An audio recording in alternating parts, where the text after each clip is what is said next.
이번 초계기의 위협 비행을 둘러싸고 한일 갈등이 깊어지고 있습니다. 이런 가운데 오늘 오후 조금 전 2시부터 아베 총리가 일본 국회에서 새해 시정연설을 했습니다. 한일 관계에 대해서 어떤 언급을 할까 상당히 이게 궁금했었는데 어떻게 나왔습니까 지금? 네, 거기에 대해서 한국에 대해서는 사실상 언급이 없었습니다. 그리고 네. 이제 북한과 국교를 올해 정상화하는 것이 목표다. 그리고 특히 가장 이제 일본한테는 중요한 그 납치 문제. 이것을 위해서 일본과 북한 간의 상호 불신의 껍데기를 깨고 네. 그다음에 본인 즉 아베 총리가 직접 김정은 위원장하고 마주 앉아가지고 모든 기회를 놓치지 않고 과단성 있게 행동하겠다 이렇게 이제 해서 상당히 이제 그 과거에는 이런 언급이 전혀 없었고 작년 같은 경우에는 북한의 핵미사일 위협을 아주 강하게 비판했죠. 네. 근데 이렇게 이제 1년 만에 이런 그 전혀 다른 입장에 나온 거는 당연히 무엇보다도 북미 간의 해빙 때문에 그렇습니다. 당연히 이제 그 일본의 최고 동맹국인 미국의 그 정상이 북한 김정은 위원장하고 마주 앉아서 어쨌든 저 비핵화와 평화 문제를 논의를 했기 때문에 네. 일본으로서도 당연히 따라갈 수 있는 기반이 마련된 데다가 아베 총리로서 제일 중요한 게 뭔지 아십니까? 지금 가장 중요한 게 지지율도 있겠지만 내년이 무슨 해입니까? 올림픽입니다. 네. 도쿄 올림픽입니다. 일본 올림픽입니다. 일본으로서 굉장히 큰 행사고 여기에 그럼 어느 나라가 와야 되겠습니까?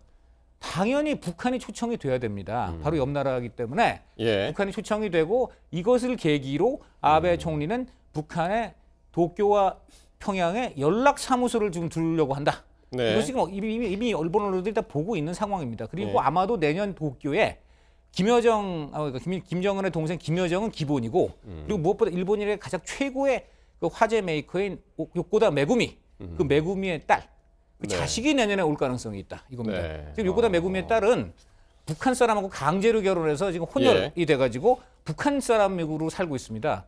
이 딸이 이제 만약에 그 내년에 그리고 지금 북한에서 공직을 받아서 거기서 잘 살고 있어요. 그리고 이 사람은 지금 일본에 돌아가겠다고 하지 않고 있습니다.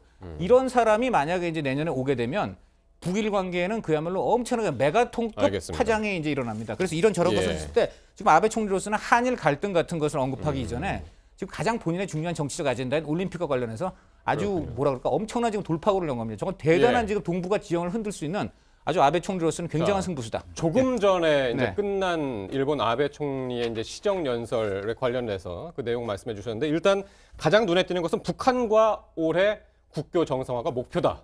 이렇게 얘기를 했고 그 배경으로는 북미의 지금 해빙 그런 분위기 그리고 내년에 있을 도쿄올림픽을 앞두고 이렇게 이야기를 한 것 같다고 분석을 해주셨는데 사실 오늘 제일 관심은 우리나라와 한일 관계에 대해서 어떻게 언급할까였는데 일부러 안 했다고 볼 수 있을까요? 어떻게 보십니까?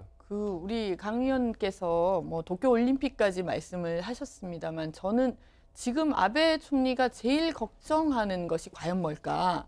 저는 일본 패싱을 제일 두려워하는 것 같아요. 그러니까 북미 대화가 다시 또 이루어지고 한반도 비핵화가 계속해서 진행이 되는 그런 이제 평화 정착의 과정에서 일본이 그러면 우리의 입지는 어떻게 해야 되지? 우리는 국제사회에서 중요도가 떨어지는 것 아니야?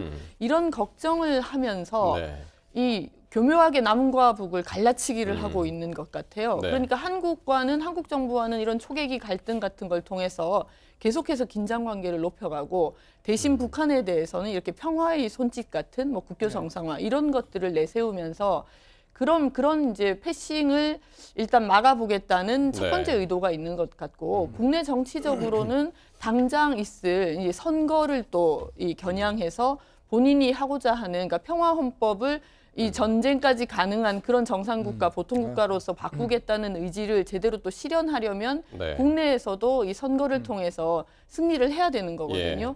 그런 여러 가지 측면에서 일본 패싱은 막고 국내적으로는 정치적인 지지세를 얻고 또 국제적으로도 이 뭔가 영향력을 계속해서 유지하려는 다목적을 가지고 오히려 한국을 한국을 지금 이 좀 뭐 경쟁 국가 내지는 적대 국가처럼 아주 정확한 지적이세요. 그리고 여기서 정말 중요한 거는 자 일본 입장에서는 북한하고 수교할 때는 한국이 어떤 정권일 때 유리한지 아십니까? 당연히 진보 정권일 때입니다. 진보 정권은요 무조건 북한하고 일본하고 수교하라고 막 거간 역할을 엄청 해요. 저는 단언합니다. 만약에 아베 총리가 북한하고 이제 본격적인 교섭에 들어가면요, 한국 정부 환영 성명 100% 냅니다. 만약에 환영 성명 못 내더라도요. 일본 비판하는 목소리가 쑥 들어갑니다. 아베는 그걸 노린 것입니다. 그럴 수밖에 없게 되죠. 비판하는 알겠습니다. 목소리가 쑥 들어간다는 데는 저는 조금 적어도 동의하기가 최소한 어렵고요. 북한하고 관계를 개선하는 부분에 대해서는 오히려 그러면 환영적으로 저는 하죠. 일본 정부가 한국 정부에 협조를 요청해야죠. 지금같이 이렇게 갈등을 자꾸 유발하고 예. 우리 국민들도 얼마나 지금 어쨌든 분노를 지금 하고 일본이 있으니까. 뭐 초계기 예. 논란 아마 등으로 목적이 해서 다르죠. 예. 그렇죠.